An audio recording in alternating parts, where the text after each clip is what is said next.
Science knowledge only adds to the excitement, the mystery, and the awe of a flower. Evidence is evidence. It's public. Everybody can look at the evidence and assess it, and eventually, if there's enough evidence, come to the same conclusion. For newcomers and old-timers alike, the Chloe Sanctuary hopes to give you insight into the health and happiness of your companion parrots. We hope to help you build happy homes using reliable and proven tools. The best homes are built on a rock-solid foundation. And the best foundation for a happy home is the bedrock of science. When we stand on the shoulders of giants, the scientists who have worked long and diligently to understand our companions, we can reach new heights of understanding. And understanding is the key to success. What does avian veterinary medicine have to tell us about our feathered friends? How can we prevent illness, see the signs of disease before it's too late, and care for our birds through ill health? What light does behavioral science shed on their nature, needs, and hopes? How can the tools of behavior shaping make our homes happier for us and our companions? How can we deal with biting, screaming, or other misbehavior? What is it like to live among parrots? Let them roam around about you and share a life with them. How much freedom do you give them? What happens if you form a bond of trust with them? Watch and see what understanding their true nature can do for you. Come with us on a journey as we do more than examine a parrot's world. We live in it. Make some popcorn and bring in a few wood blocks. Let everyone have something to chew and a comfortable place to perch. Cockatude is a presentation of the Chloe Sanctuary for Parrots and Cockatoos, a nonprofit charity dedicated to the empowerment of captive parrots and public awareness. Cockatoos with attitude. Cockatude. I want to encourage everyone to become a patron and go out to patreon.com/Chloe Sanctuary. And you can give as little as $1 an episode, just $1 an episode to help us do this.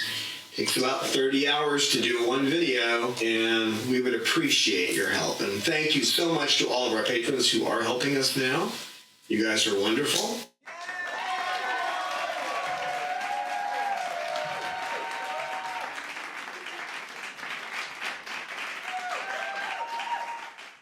Hi, and welcome to Cockatude, Cockatoos with Attitude, Episode 28, Till Death Do We Part, Mate Trauma, and Other Forms of Aggression. We've talked a little bit about aggression before, but we're going to delve a little deeper. Recently, Chloe and Snowball started showing some changes in behavior. These are the kind of changes that often happen in mating season. And fortunately now, with some of the changes in climate we've recently seen, what used to be from November until April is extended from October until beyond. So we're talking a long mating season here. Let me introduce the birds first. Chloe, who's sitting right up here, and Babaloo, sitting right there on that perch. This is Peaches, Lucky Girl, Cecil, Lorelei, Sugar, and where'd he go? Down hiding under the paper over there, nesting, is Salamander. So Chloe had a salpingo-hysterectomy. According to the records I have that were given to me by Free Flight in Del Mar, she had a hysterectomy in 2004. Now the way that's done, it used to be done. It's not normally done this way anymore, but it leaves the organs intact, but the egg-laying capacity is disrupted. So she was having hard time just being in the world for a while. She was tearing up her feathers. She had a lot of psychological issues. She started sitting on the bottom of the cage, which usually indicates a bird that's sick and dying, but all of the tests came up fine.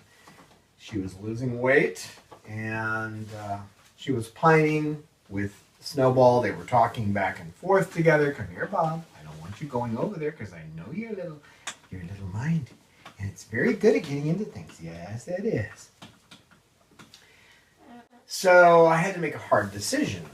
Not only did she go on haloperidol for the feather destructive behavior, she also had this desire to be with Snowball, and I couldn't logically see a reason not to do it since they can't actually produce any babies. So just recently I started seeing some things, and now I've never experienced this, and when you haven't experienced something, just having read about it doesn't always bring it to the fore when a problem comes up. But when I was playing Frisbee with Snowball in the past, he would always make sure that I didn't throw the Frisbee too close to the little nest box that they were using, which has some fake eggs in it. And, I'd walk into the room, and he would be down by the Frisbees looking at me. Chloe would be up in the box, and one of the things she would always do is leave the box and go sit somewhere way away from everything while we were playing. Well, I noticed a slight change, and it didn't click, but I noticed it. That often he would actually take the Frisbee and throw it in the box. And then he would get down in the box with Chloe, and then he'd throw the Frisbee back out, and then he'd toss it to me. Well, normally the male will be quite protective of the female, and a Frisbee in the nest box didn't make sense. That was one thing that should have triggered some kind of a flag in my brain, but at the time it didn't. I thought it was odd, but it didn't trigger that flag in my brain. So then I noticed frequently she would be out of the box. Normally she would come out of that box and she would go over and get food and water, and Snowball would go and sit on the fake eggs in the box. Well, in the last few weeks I noticed that sometimes she'd be out of the box, not going for food, and just looking over at it, and Snowball would be playing there with the Frisbee in the box. That again isn't normal. He should have been sitting on those eggs. And hi, Sal. Do you want to come up? Hi, Sal. Come on up. Hi, boy. Hi, Salamander. Yeah, you tell everybody.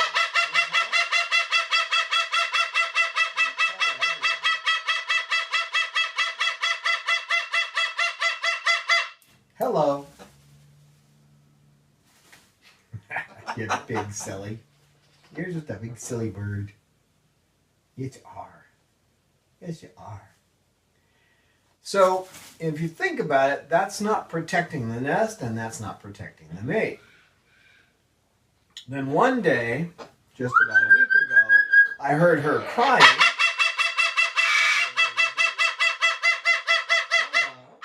Hello, sweetheart.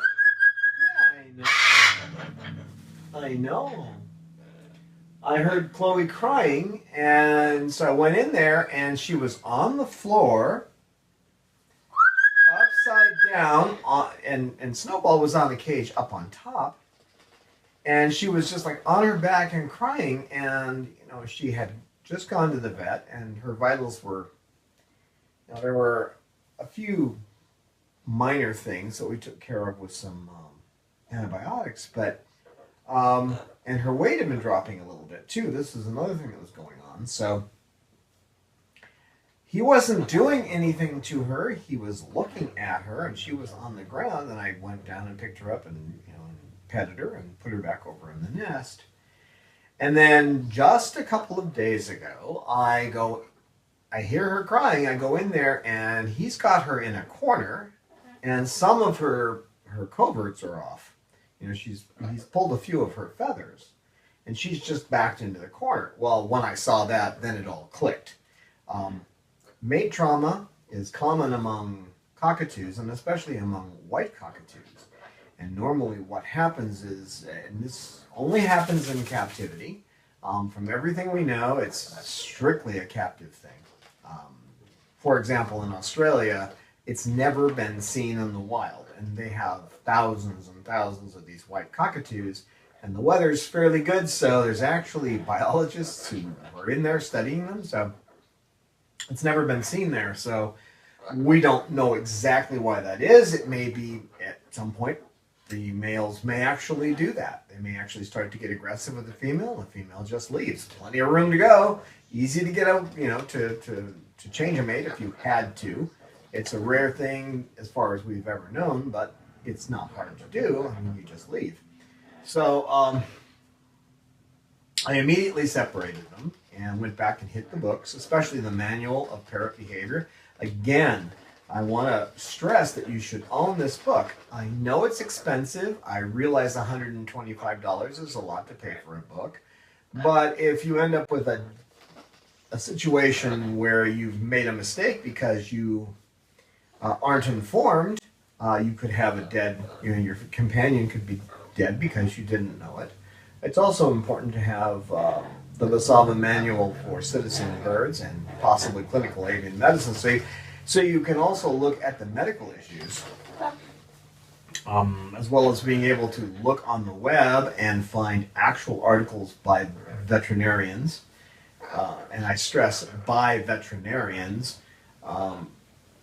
that describe these kind of situations as well, because there's so much you need to know, and I don't know it all, so I'm constantly referring to other sources. Come here, Bob. I see what you're doing, boy. You're a sneak, but you aren't going to do it. Okay, why don't you guys preen? That's good, boys. So I separated them, and I went right to the Manual for Parrot Behavior, which has a whole section on mate trauma, and it all started clicking. He wasn't defending her, she would be out of the nest, and he would be over there playing in the nest, which is unusual. She was crying here and there. I'd go in, there was no problem, but she'd be out of the nest. And there was another thing, too. In some of the videos that we actually did, some of the last couple of videos that we did for Cockatude, Chloe would fly up onto the railing over the closet door. And there's a little curtain rod we have there, and a little scene from a French restaurant against the wall. And she would fly up there, and he would fly up next to her, and she would fly back down. Now, that should have flagged something. When a mated pair are separating like that, the female's flying away from the male, not staying close to them all the time, there's probably something going on. So, whereas a breeder, and as you all probably know by now or have figured out, I'm not fond of the idea of breeding these guys in captivity. There's a caveat there. If the breeders would actually do what science has led us to believe, if they would actually let them be raised in a large aviary, the parents would raise the babies, if they would handle the babies for 20 minutes a day, human handling, that would solve a lot of the issues, and I'd be much more likely to accept the idea of breeders. Also, if there was licensing like there is with raptors, to be a falconer, you have to have a license, and you have to understand the biology and the psychology of the birds, and also know how to train them. If you can't do those things, you're not going to get a falconer's license. So I think you should have the same kind of license to work with these guys. And after all, they are wild animals. They may be tame, but they're wild. So when I'm not sure of what's going on, I will hit the books pretty hard. And some breeders will actually, what they'll do is they'll take the beak. Can I see your beak? There he goes, and you can't play with my beak. They'll trim the male's beak down so that it's rounded at the end, and as long as they have that little ridge, that'd be nice. Come here, Cecil. Bob is defending this. This is a kind of mate territoriality. Come on, sweetheart. It's all right.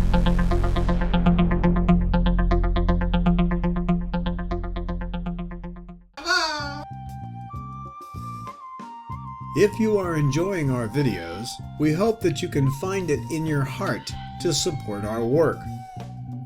It costs between $25,000 to $30,000 a year to care for our flock of heartbroken and abused birds. Most of our birds came with feather destructive disorder. Even a basic exam with blood work costs $300. Medical emergencies cost us thousands a year. We are a non-profit, and donations are tax-deductible to the full extent of the law. We need your support. Birds deserve a happy and healthy life. Become our patron at www.patreon.com/Chloe Sanctuary to support us on a per-video basis, or donate at our webpage today. It's all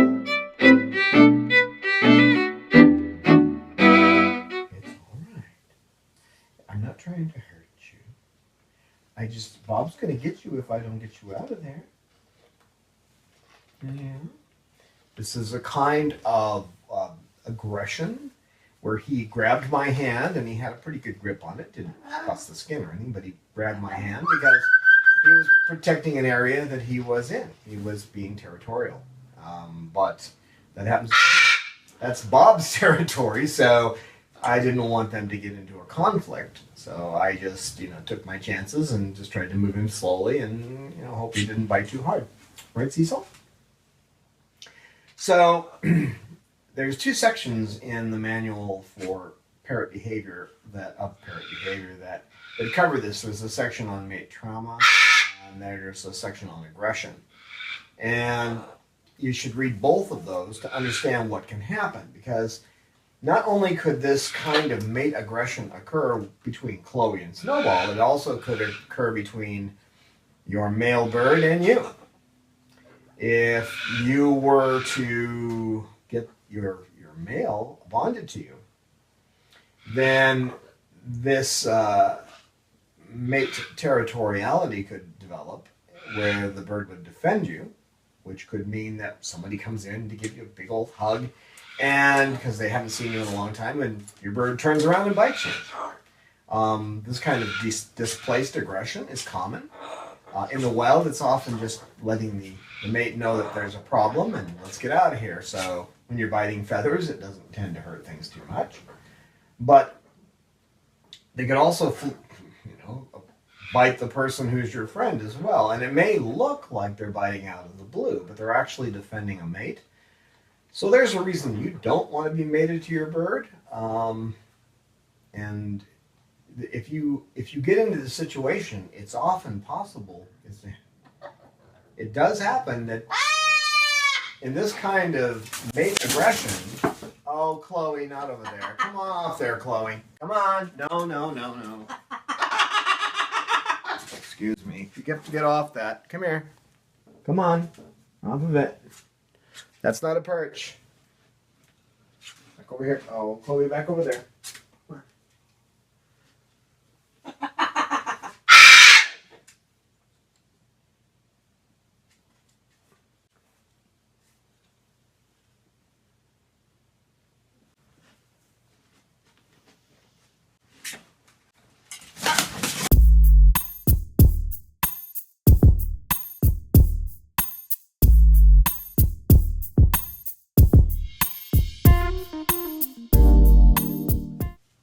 Ouch! That hurt. Not supposed to crush my little finger. What's the matter? What's the matter, baby? That was painful.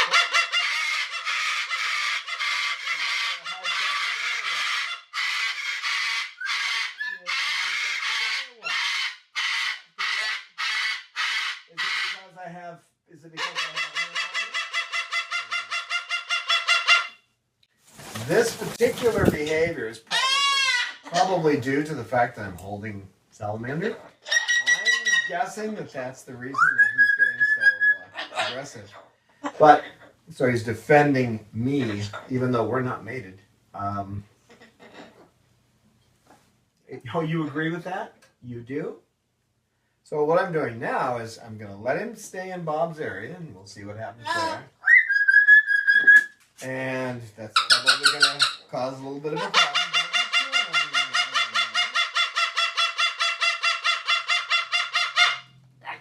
Don't be chewing on me down there, silly. Okay.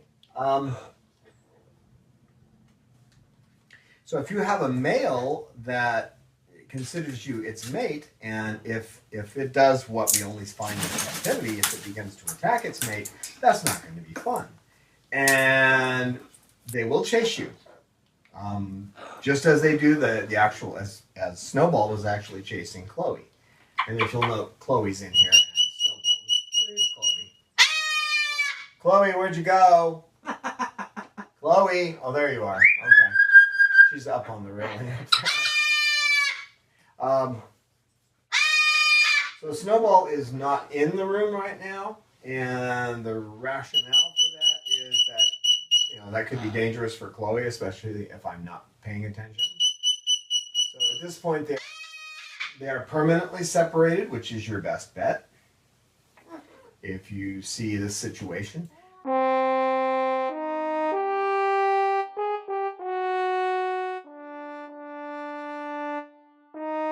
It is ignorance of Bob's nature that turned Babaloo into a living gargoyle. Bob's would-be parents made a hasty choice and found themselves in living hell, torn between guilt and frustration. I have seen the joy in Babaloo's eyes now that he has a new life with me as his companion. To see Babaloo love and trust again is worth the effort of a lifetime. But, once again, Bob is heading toward the pain of separation. My heart nearly broke the day I discovered that he was heading toward a cloacal prolapse, that his life will be cut short. To find love and acceptance and then have it stolen away from you by failing health is too much to bear. We can slow the progress of his failing health, but we can't stop it. He will need several surgeries, and eventually Babaloo will die. We want to give him the best possible life until that day. His surgeries will become progressively more expensive over time. Won't you please lend Babaloo a hand and donate to his medical fund today? Our donation button is on our webpage at www.chloesanctuary.org. Just be sure to say, "For Bob," in the notes when you donate.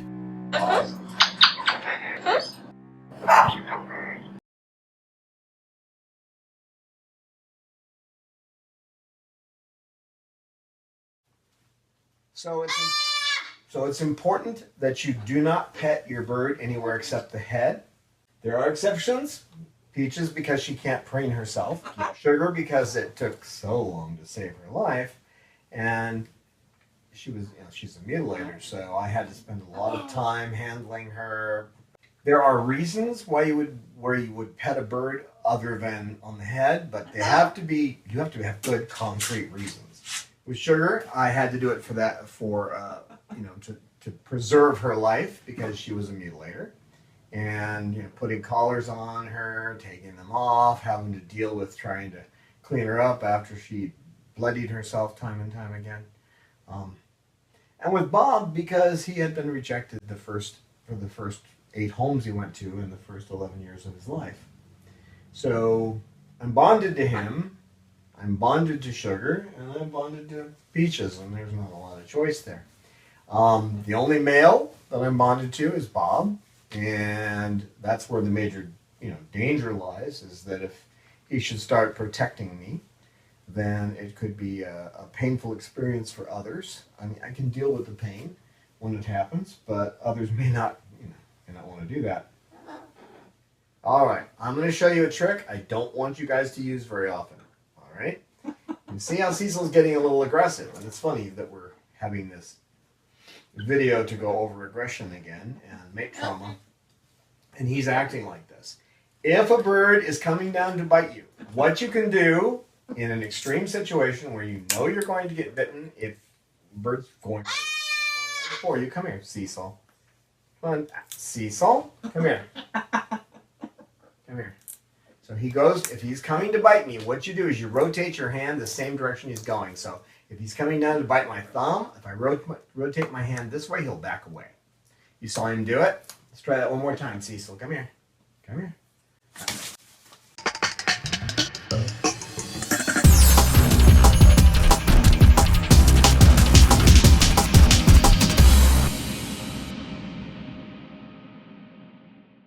Cecil? Hey. All right, that's it. Cecil, come here. Come on. Cecil has to go into timeout because he's just in a biting mode.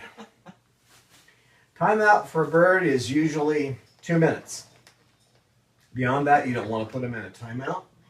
But the trick is, if they're going to bite you, and you saw me do it twice, you just rotate your arm in the same direction they're going. So their beak's coming down like this. You rotate your arm this way, and they will step back, and they will pull up. And it's considered positive punishment. Punishment because it's reducing behavior, and positive because you're adding something to make them do it. So that's like somebody who takes a newspaper to a dog. Again, that's not something I would do, but they take a newspaper to a dog because it just peed on the floor.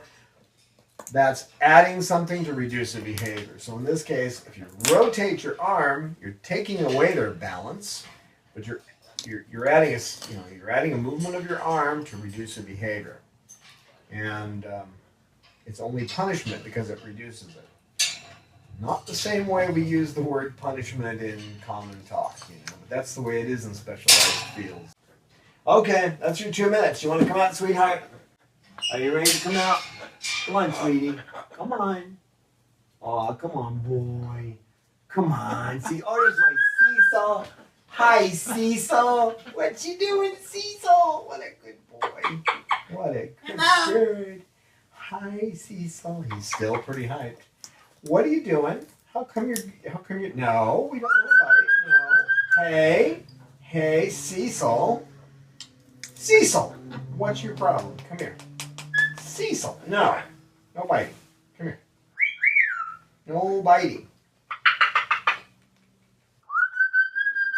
I'm going to have to put you in that cage for, your outside cage for a while if you keep it up, okay? Is it just him? Is he bugging you? You've had him on my lap before. It's not a problem. So with Chloe and Snowball, the only thing I could do, the only thing I can do, is to separate them. Hello. Oh, hello, sweetie. Hello. What are you doing? Big boy. You big boy. They have like rubber pieces they can put on the male's beak and that kind of thing. But that's only really for breeders who are trying to make money off of birds. And or they can get 12 babies in a year from a mating pair. If they steal the babies away from them, they can only get 2 babies if they're going to actually let them breed normally. You're talking about cockatoos. Cockatoos usually lay 2 eggs, so what they'll do is they'll either put this rubber prosthetic on their beak, or they'll round out the sharp point on the beak, and then they'll keep the birds together only during mating, for short periods during mating season, and then separate them and put them back together. They'll keep playing that game. But if you have that happen, if you've made the mistake of having a male and female get mated together, and if there's any evidence that the male is becoming aggressive, you need to separate them, keep them separated, and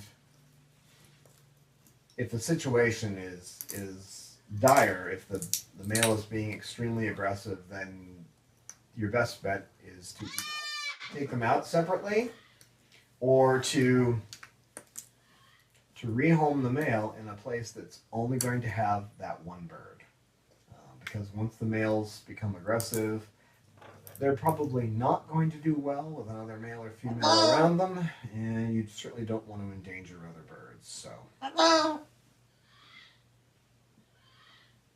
Hello. Now, if you've noticed, Cecil is starting to relax. He's getting over his little biting episode there, which is unusual. It's the video just before this, he did this too, which is, who knows? Maybe it's just the environment of all the cameras up. There's a lot going on in the room that normally doesn't happen. Maybe it was the fact that Salamander came over and that he didn't want him on my lap. A lot of different factors can cause these kind of behaviors. Now, parrots in captivity will generally use aggression as a last resort. And they will either lunge or bite. You will see some posturing, as you did with Cecil earlier. He was posturing to bite. If you react to that, one of the ways you train them is by reacting to that. If you have a bird that acts like it's about to bite you, it may indeed bite you. That's possible, but sometimes they only have to actually show that kind of behavior, and people will back off. That's very similar to if you walked into a bank, okay? I don't suggest you do this. But if you walked up to the counter to one of the clerks, if you walked up to the counter to one of the clerks and you said, look, give me all the money right now. Just give it up. Just hand over all the money you got in the bank. And they just did it. Then after a while, you'd get in the habit of walking into banks and telling them to just give you the money.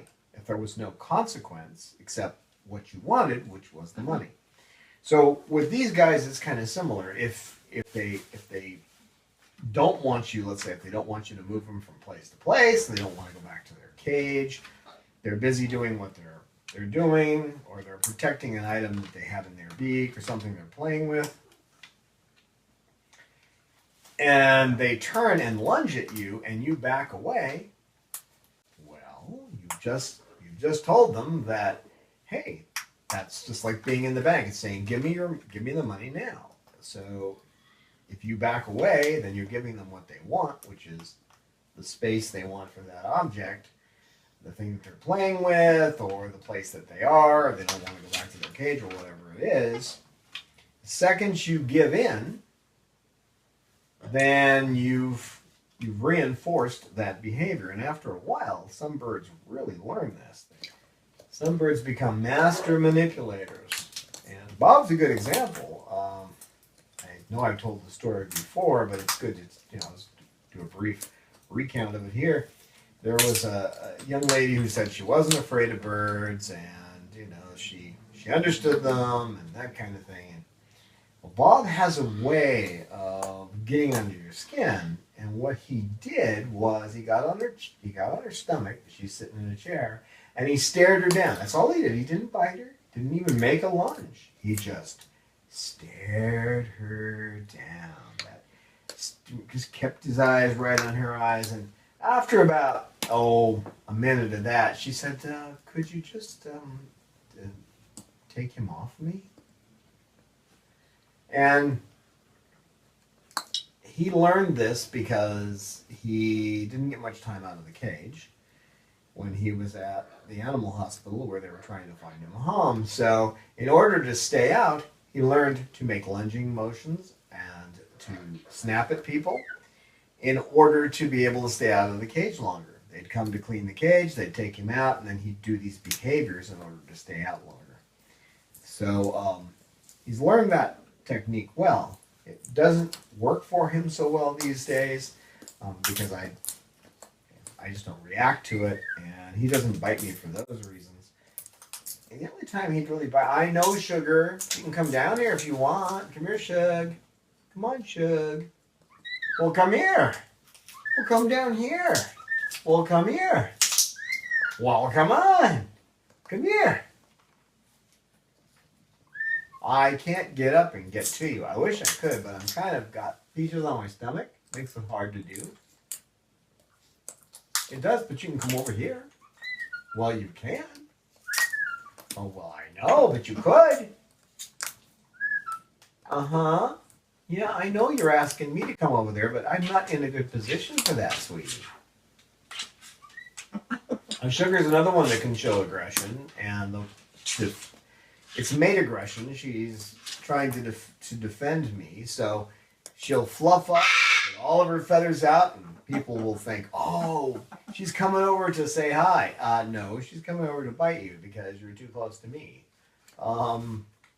That's not a behavior I wanted, but there's times when you actually have to do things for these birds that put you in harm's way and other people in harm's way. So I just warn people that's not her friendly hi behavior.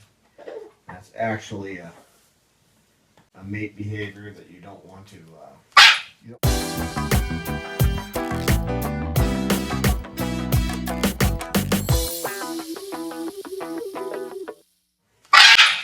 You don't want to walk into. You okay down there? You all right?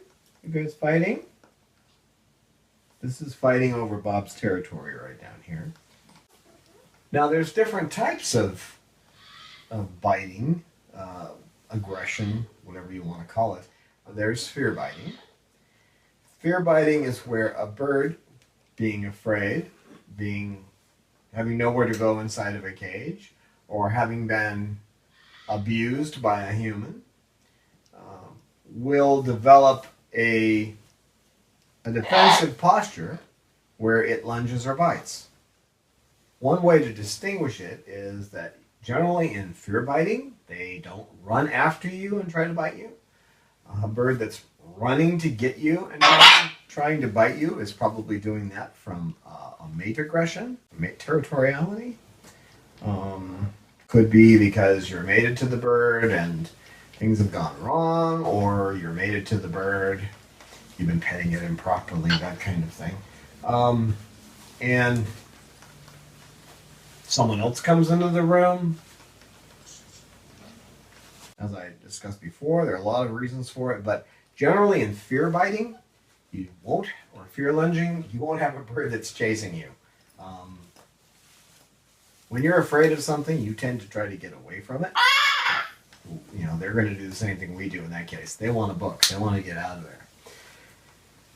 Another good reason, I mean, there's two ways to look at this, but it's a good reason not to clip your bird, because if they can fly away, they'll tend to be less aggressive. They're not as fearful if they know they can get away. Seen that in Lorelei, right, Lorelei? Right, Lorelei? She was scared by the hawk at the window that one time, and I hadn't recognized that, and I tried to put her in her cage because I had to leave. And then after that, when I would approach her, she would fly away. She didn't try to bite me, she would just fly away. And considering it's a large area with many large cages, wasn't easy to get her. And I did make the mistake, and this is something you can do if you have a bird that is acting out of fear, in this case not aggressive, but acting out of fear. It was calling her by her name. So for a while there, she didn't want to hear that. And I had to call her by something I've always said, only with affection, with an affectionate voice, which was, "Hi, baby girl." And I'd say, "Hi, baby girl," and she'd look at me like, "Ooh," but I call her by her name, and she'd be doubtful of me. So they do associate those things. Don't you, Lorelei? Didn't you, baby girl? Didn't you? Now, she's not aggressive at all, but if she wants something, she'll display some aggression. For example, if I'm eating something, she likes to fly over to my shoulder. So, and she'll be walking through the house, and you hear this flap, flap, flap, flap. The next thing you know, you go whack, it's on your shoulders, right? So she'll fly over on my shoulder, and if I'm eating something and she wants it, she'll sometimes like nip me on the side of the face to try to get me to turn my head. I'm assuming that's what she's trying to do, because normally if you nip, if you get nipped, you're going to turn to look at her, so she'll do that. I try not to react to those little things she does when she wants something. Right, baby? Or if she doesn't want, if I'm trying to put her down and she doesn't want to be put on a perch, she'll turn around and start biting me. She's not biting me hard. She's not really hurting me, but she is biting me, not breaking the skin. That's her way of saying she doesn't want to go on the perch. I make a point of putting her on the perch. And then once she's on the perch, if she doesn't, it's obvious she doesn't want to be there, I'll pick her right back up. But I want her to realize that the biting is this aggressive biting and lunging is not going to get what she wants. She's still going to go to the perch. So I'll put her on the perch, I'll wait 10, 20 seconds and pick her right back up and take off with her because that's what she wants to do in most cases. This kind of fear can be because the birds were not socialized when they were young. It can be because they've had bad wing trims and they've done a lot of falling, so it made them nervous. Roman's a good example of that because of the fact that his wings, there's some of the feathers that are missing, and I don't know how that happened, but they won't come back in. He doesn't have a good sense of balance, so he was considered a biter before he came here. He really isn't, but he's never hurt anyone here. But if he starts to lose his balance, the beak opens, and he's kind of looking for something to get a hold of so that he doesn't fall. So that's one reason why they can have this. And then, of course, there's the the way they were treated before. That often has an effect. And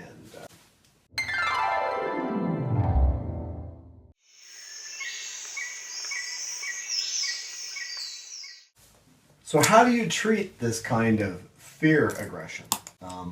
Well, you have to desensitize them. So if it's fear of having your hand in the cage, then you're going to just bring over a treat, something they like. You always need to take whatever they like the best and take it out of their diet. This one likes papaya, don't you? Don't you like papaya? He likes walnut. You gotta have a walnut every day, don't you? Yes, I know they could have aflatoxins. Take away a walnut from this guy, though, and you're asking for psychological problems. So he's gonna have his walnut every day. But so for training purposes, we use papaya with him, and you like a papaya, don't you, boy? Don't you, boy? Yeah. So what you would do if he was afraid is you would put papaya through the bars into his cage, into a little cup, a nice little cup, something that just for treats. And so you would want a little cup just for treats. And you would put that in there, and then from the outside of the cage at first, and then eventually you would go have that cup close to the door so you could put it in there. And then you could move the cup further and further back in the cage so that he always got that treat and the hand would come in. So eventually he'd be happy. You're not going to mate with me. Someone's trying to mate with me. No, we're not going to have you mate with me. No, but you're a good boy. Yes, you are a good boy. You're one of the best boys in the world. Yes, you are. That's a good bird, but you're not going to mate with me. No, I'm not going to mate with me. Well, I'm sorry. I'm really sorry.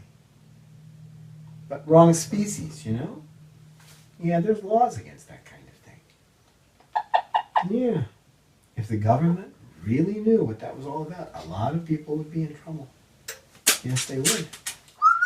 They would call that pet-ophilia. Yes, they would. They would say that's pet-ophilia. Uh-huh. And that doesn't mean a bird named Ophelia. That's your pet. Right, Sal? Salamander? So you need to desensitize them. And one way is to just provide them a treat. Whatever, if it's a specific person they're afraid of, then that would be the person who always gives them their treats. That would be the person who does all the fun things with the bird for a while until the situation is taken care of. And the other person would do all the things that aren't so much fun, such as the cleaning of the cage, the trimming of the nails, that kind of thing, would be done by the person who the bird prefers, if the bird wasn't afraid of them. One thing I reasoned out myself that I've since actually read.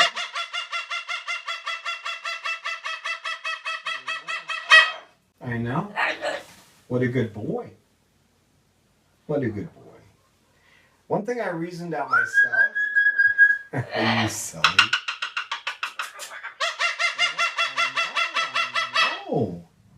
One way that this often happens, and I've since read this in the literature, I figured it out for myself. I wasn't sure, but it seemed logical, and after having read it in the literature, it's pretty obvious. Now, if you have a bird that's trying to come over to you, they don't have arms, so they'll often open their beak and try to set their beak on your arm.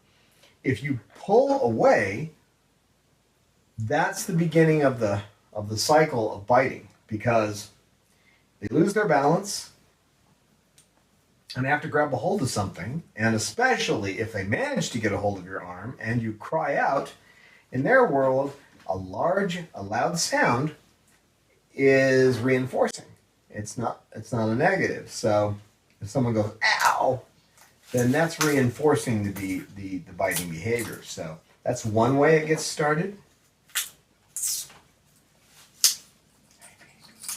And just general fear by humans does it too. If you tend to be nervous around the bird, and hi baby, hello. If you tend to be nervous around birds and you're ducking and jiving all the time, then you're teaching them. See, if he approached me and I pulled away, then I would be teaching him that he could make me go away. So just being the kind of person who tends to be nervous around a bird will tend to make a bird more aggressive. Won't it, Seesaw? If you back off when a bird lunges at you, and I'm not saying you won't get bit if a bird's lunging. If a bird's been used to using that as a way to control you, then the bird has been using that as a way to control humans, then you might indeed. But simply backing away every time a bird tries to get your attention can cause a type of aggression. We call this kind of aggression conditioned aggression. You're conditioning the bird to be aggressive. And yes, you're training the bird to be aggressive. So you want to avoid that kind of reaction to what they do. Please excuse the upcoming audio quality. Cecil decided it was time to play the drums, or actually it was the cage door. The first 30 seconds or so of the upcoming video will be especially poor quality. After that, I have done what I could in Audacity to reduce most of the banging noise.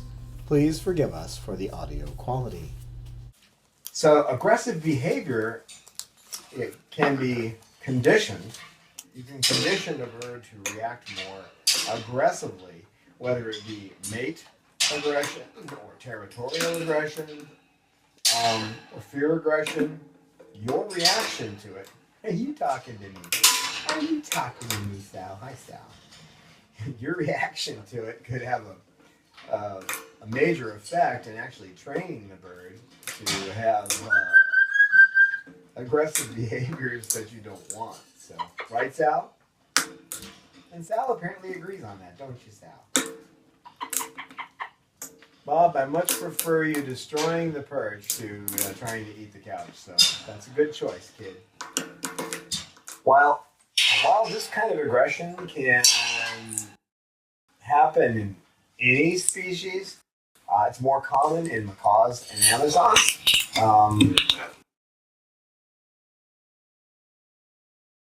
And the Amazons I've seen and what I've studied, they tend to be much more mate aggressive and territorial. So if you get an Amazon mated to you, it's not just your buddy, right? Woo-hoo. Woo-hoo. Woo-hoo. Yeah. Hello, sweetie. Hello. How are you? You want all of my attention? Is that what you want? Just all of it? Just every bit? Is that what you want? Aw, that's a sweet guy. That's my sweet guy. Yes, he's a good bird. This one's a good bird, but if you really want a wake up call, just walk up backwards to him. He will bite you on the rear, won't you? And that's I'm not sure what that behavior is. Somewhere in the territorial, I guess, but he just doesn't like, he just doesn't like people coming up and presenting their hind parts to him. Isn't that right? Isn't that right? Isn't that right? Oh yeah. I can't even turn my neck very far, let alone around like that. No, I can't, salamander. Salamander. Salamander. Salamander bird! Oh, hi, sugar. Hi, sugar.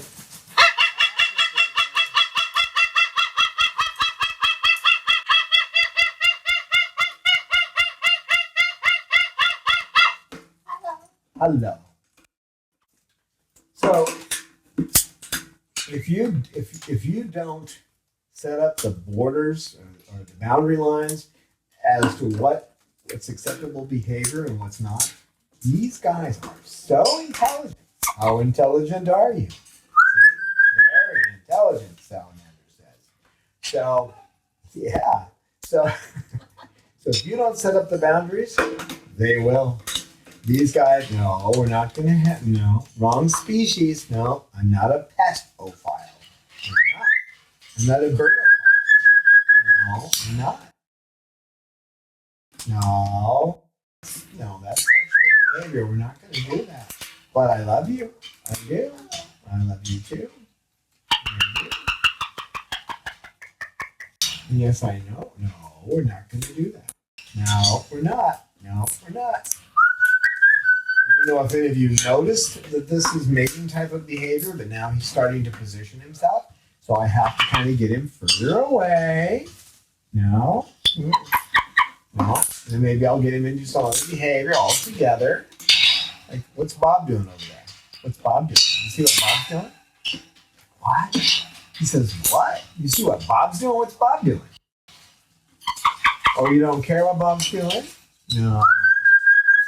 So this is it. If you let a bird start to do mating behavior, and he's just starting, I'm just kind of trying to put a damp on it, and you think it's cute, and you think it's fun, what's going to happen is eventually you're going to have a bird that's going to start biting, or it's going to start screaming, or other negative behavior.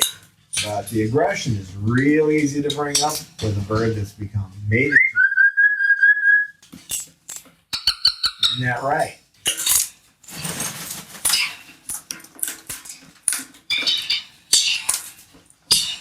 So what do you do if a bird starts to use lunging behavior with you or bite? What you want to do is get them to do a behavior that's positive. So let's say if Salamander just bit me, I would go step up. Oh, good boy. Give him a treat. You know, in this case, he likes to do cockatoo. You say step up, good boy. Yeah. That's one way to diffuse the mating behavior. But also with aggressive behavior. You want to reward the positive, so you don't want to physically harm them or frighten them or do anything like that, because that's not going to work. You want to instead find another behavior that you can reinforce. Step up. Oh, good boy. Step up. Oh, good boy. Oh, good boy. Okay. Yeah. And it can diffuse the sexual behavior. It can diffuse the sexual behavior and the aggressive behavior at the same time. So you always want to accentuate the positive, and that's the way you deal with this kind of aggression. So the next form of aggression is territorial aggression, and that's where a bird will defend its cage, its nest area, or its mate. So with territorial aggression, you're going to have a bird that's either going to lunge or bite or posture in such a way as to keep you from doing something, approaching an area or doing a particular behavior. And the best way to deal with territorial aggression is through training. If you teach them to step up and to step down, to target after your hand and you have treats in it, you teach them any training that you do Veterinary behavior like spreading your wings, I've taught them all to spread their wings on the ass. Those kind of behaviors will tend to lessen any territorial aggression that you may have. But also, because they're listening to you, they're listening to what you say, they're reacting to you in the training process. I've often had people say to me, well, I don't see the point in training. I don't see why I should train a bird. I'm just teaching it. But actually, what you're doing is you're establishing a relationship between a teacher and student, and they listen to what you say. They like it, too. So it gives you a good reason to do it. But when you're in a situation where they're defending a territory or a nest box, or they started digging in the corner and they're making a little nest, you come over and they lunge at you. If you have been training them, they're going to tend to listen to you. But they're going to follow that pattern. They're going to expect the treat. And it's going to diffuse the situation. So the best method to deal with territorial aggression is through training. Good flight, Chloe. Good flight. There you go, baby. There you go. One thing I read a long time ago, and you'll also find this in the Manual of Behavior, is the two-cage system. It's recommended in the Manual of Behavior that you have 2 cages, and this is what I've been doing for a long time, even though I didn't read it in that book first. So they have their day cage, which they're in when they're not terrorizing the back room. Bob, come here. I'm not going to let you eat the camera. So they have their day cages, and then they have their night cages they go into, smaller cages. There's a couple of reasons for that. One, it's safer for them if they have a night fright. They're not going to be falling a great distance and possibly getting their wing wedged in the bottom of the cage. But the other side of it is that they have a small space at night that they know they're going to. That's where they sleep. And then they have another space out there. This means that every day they get transported between 2 rooms. This has a calming effect. And many people have no sound angry. Many people have commented on how well behaved these birds are. And that's part of the method that I've used is to make sure that I followed these guidelines. So to thoroughly examine the different methods that you can use to deal with aggression, I really suggest that you buy the Manual of Parrot Behavior and study it in depth, because it covers everything from coming out of the egg till old age and they pass away as far as behavior. As in with the mate-related, we were talking about mate trauma and mate-related aggression.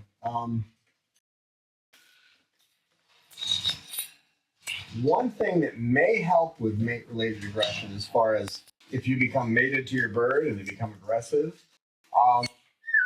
Lupron injections or a Lupron implant may help. But you want to try to use that as a last resort, and you use it during the breeding season. Yes, I know. To reduce you're just being a pain over there, aren't you? To reduce the biological urge to mate, and that may help. So sadly, Chloe and Snowball are no longer a number. We have to keep them separate.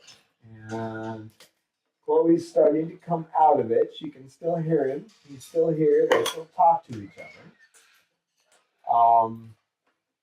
One thing you'll notice when you have a mated pair, the female will tend to become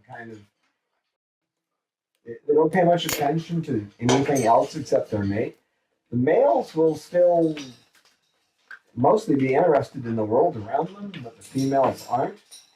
So with Chloe, I'm working hard to recondition her. If you notice, she's actually come down to be with us more today. And although she doesn't look at me there, yes, you looked at me. She doesn't look at me too often. She's starting to pay more attention now.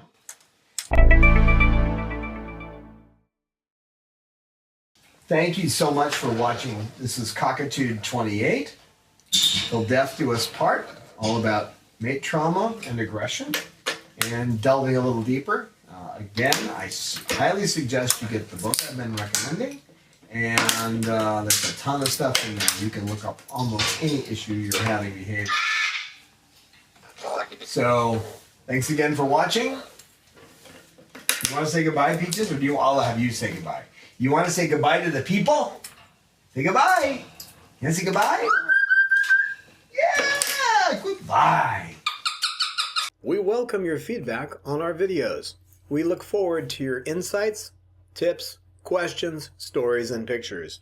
You can email us at cockatude@chloesanctuary.org, reach us on Twitter @ChloeSanctuary, and join with us on our Facebook Chloe Sanctuary page.